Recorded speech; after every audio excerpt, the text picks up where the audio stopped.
Salīdzinot ar citiem referendumiem, šodien balsotāju aktivitāte ir necerēta augsta. Pārsteigts pat Centrālās vēlēšanu komisijas priekšsādātājs Arnis Cimdars. Viņam bijušas bāžas, ka šodien netrūks ļaužu, kas raustīs plecus nemaz nezinot, ka notiek referendums, jo tikpat kā nebija aģitācijas kampaņas un partijas praktiski nepiedalījās diskusijās.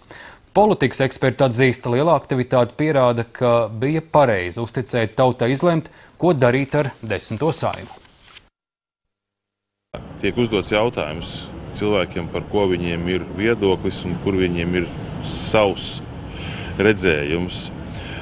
Tas arī ir korekti, jo ir nekorekti uzdot referendumos jautājumus, vai salīdzinoši nekorektāk ir uzdot jautājumus, kur cilvēks neorientējās sfēras, vai tās ir finanses, ekonomikas vai vēl kādas citas specifiskākas. Un šīs gadījums ir pavisam speciāls, ja, kad cilvēkiem ir viedoklis. Ne tikai iespēja tiešā demokrātija izteikties par konkrētu jautājumu katram, bet arī, zināmā mērā, tā ir krīzes situācija. Krīzes situācijās vienmēr motivācija piedalīties un izteikt savu viedokli par valsts tālāko attīstību ir augstāka. Tas bija mānīgs iespējas, ka pēc tiem visiem lielajiem jūnija satricinājumiem, ka tauta ir nomierinājusies, apklususi, iekritusi varbūt apātijā, depresijā.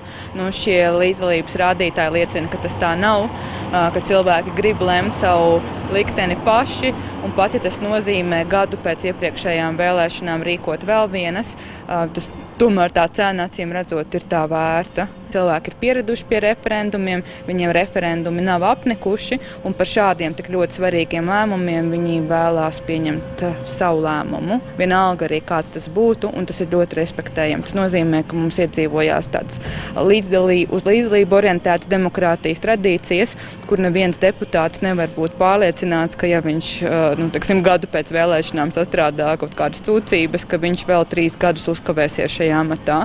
Tas ir ļoti veselīgi. Tautas nobalsošana par 10. Saeimas atlaišanu ir 7. referendums kopš Latvijas neatkarības atjaunošanas.